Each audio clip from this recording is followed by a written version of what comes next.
So I've been seeing a lot of things talking of the people making commentary. Interestingly enough, the ones I've noticed that have been making the commentary are wealthy black people making the commentary about we should not be rioting, we should not be looting, we should not be tearing up our own communities. And then there's been an argument of the other side of we should be hitting them in the pocket. We should be focusing on the blackout days where we don't spend money. But you know, I feel like we should do both. And I feel like I support both. And I'll tell you why I support both. I support both because when you have a civil unrest like this, there are three types of people in the streets. There are the protesters, there are the rioters, and there are the looters. The protesters are there because they actually care about what is happening in the community. They want to raise their voices, and they are there strictly to protest. You have the rioters who are angry, who are anarchists, who really just want to fuck shit up, and that's what they're going to do regardless. And then you have the looters. And the looters almost exclusively are just there to do that, to loot. Now, people are like, well, what did you gain? Well, what did you get from looting? I think that as long as we're focusing on the what, we're not focusing on the why, and that's my issue with that. As long as we're focusing on what they're doing, we're not focusing on why they're doing. And some people are like, well, those aren't people who are legitimately angry about what's happening. Those are people who just want to get stuff.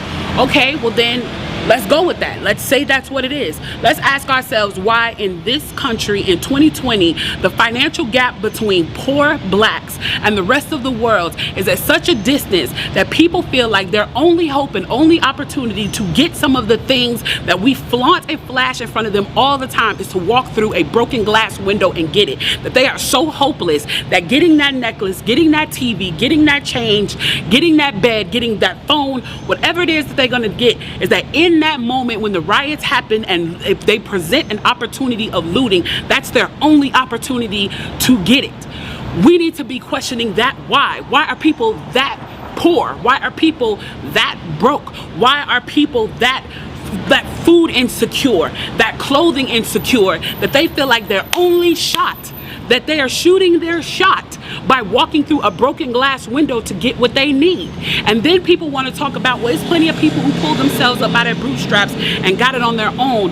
Why can't they do that? Let me explain to you something about economics in America. And I'm so glad that as a child, I got an opportunity to spend time at Push where they taught me this, is that we must never forget that economics was the reason that black people were brought to this country.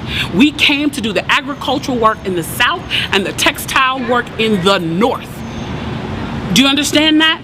That's what we came to do. We came to do the agricultural work in the South and the textile work in the North. Now, if I right now decided that I wanted to play Monopoly with you, and for 400 rounds of playing Monopoly, I didn't allow you to have any money, I didn't allow you to have anything on the board, I didn't allow for you to have anything, and then we played another 50 rounds of Monopoly, and everything that you gained and you earned while you were playing that round of Monopoly was taken from you. That was Tulsa, that was Rosewood. Those are places where we built black economic wealth, where we were self-sufficient, where we owned our stores, where we owned our property, and they burned them to the ground. So that's 450 years. So for 400 rounds of Monopoly, you don't get to play at all. Not only do you not get to play, you have to play on the behalf of the person that you're playing against. You have to play and make money and earn wealth for them, and then you have to turn it over to them.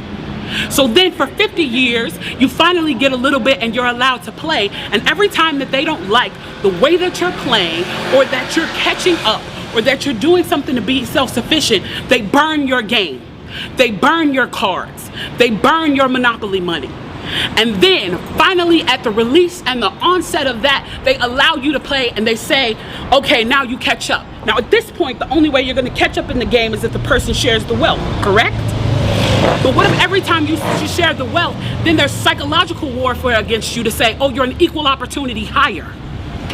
So if I played 400 rounds of Monopoly with you and I had to play and give you every dime that I made, and then for 50 years, every time that I played, if you didn't like what I did, you got to burn it like they did in Tulsa and like they did in Rosewood, how can you win? How can you win? You can't win. The game is fixed. So when they say, why do you burn down the community? Why do you burn down your own neighborhood? It's not ours. We don't own anything. We don't own anything.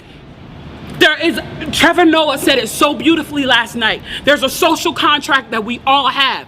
That if you steal or if I steal, then the person who is the authority comes in and they fix the situation. But the person who fixes the situation is killing us. So the social contract is broken. And if the social contract is broken, why the fuck do I give a shit about burning the fucking Football Hall of Fame, about burning a fucking Target?